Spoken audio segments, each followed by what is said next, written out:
Tigrayan lands from the provinces of Bagamitar and Wallo, they moved ahead to compilate the annexation of portions of Eritrea to finalize the objectives of the manifesto in practice as the second stage of their project.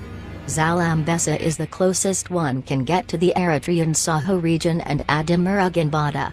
Obviously, the temporarily sacrificed eastern Tigray region would now be simultaneously acquired in this second stage of the project, since there would be no organized force that could stop the Wayanes inside Ethiopia.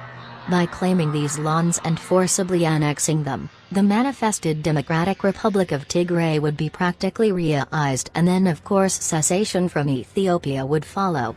3.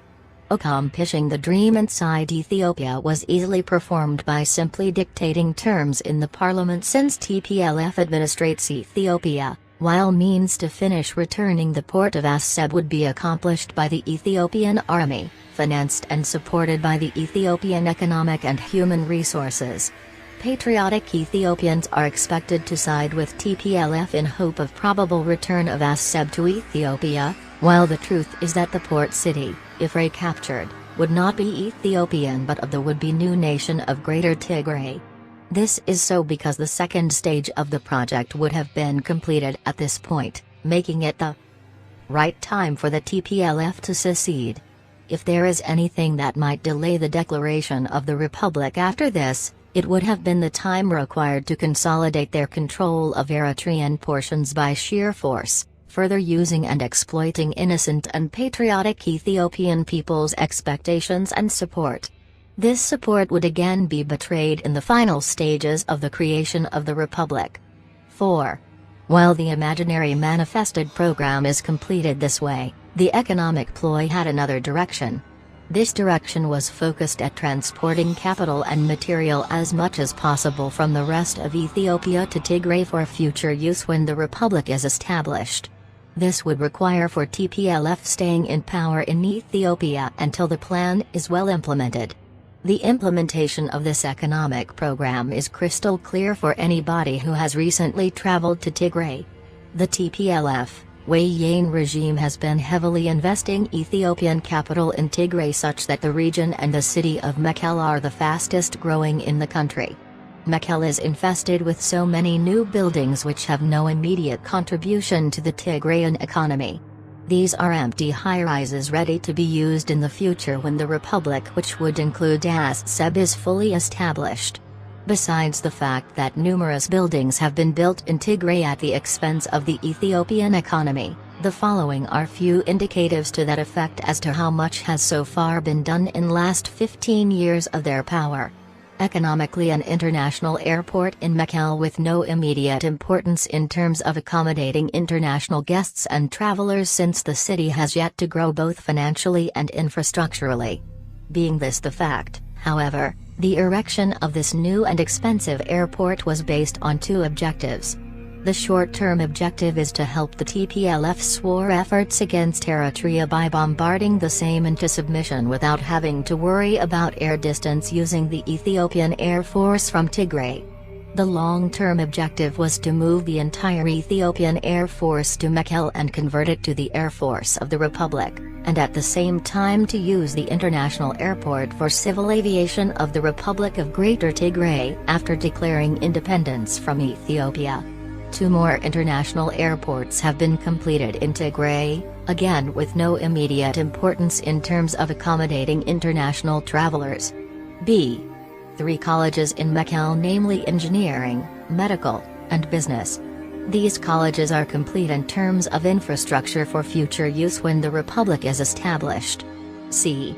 The cement, textile, electricity dam, marble, and pharmaceutical factories in Tigray, which costed hundreds of millions, billions of clean Ethiopian money.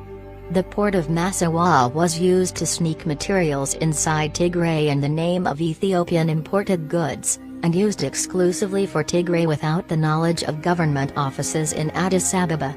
d. The multiple high-rising office buildings empty for now but to be soon filled by the Wayane bureaucrats in independent Tigray. e.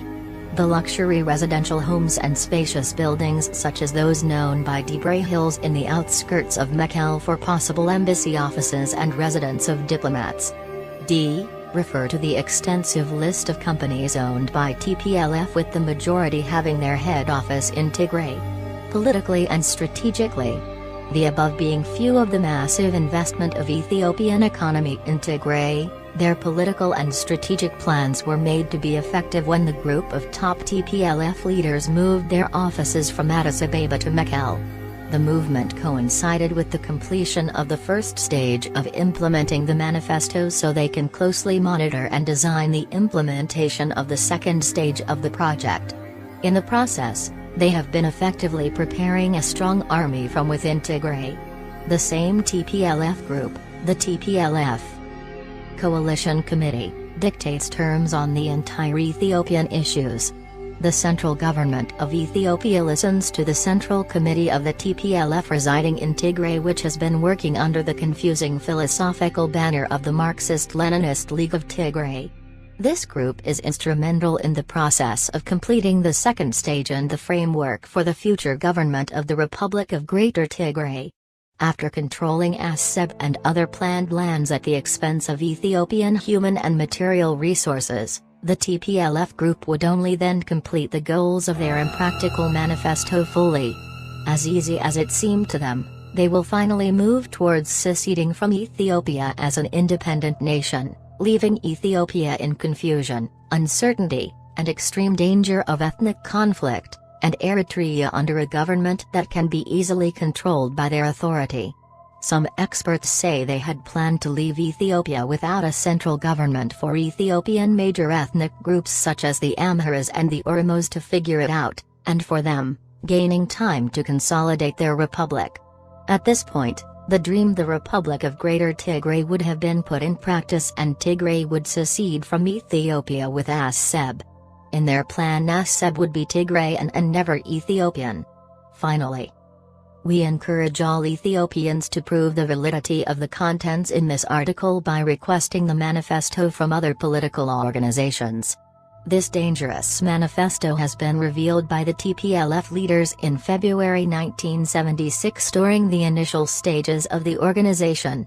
It is important for every Ethiopian to be informed about this issue and also raise the level of awareness and know what exactly is going on in our beloved country.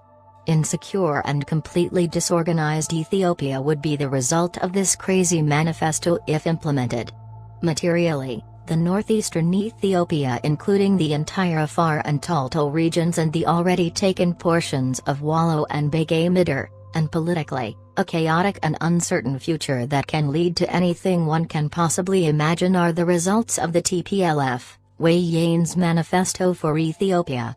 It is important to point the fact that the Tigrayan people are as victims of this plot as any other Ethiopian.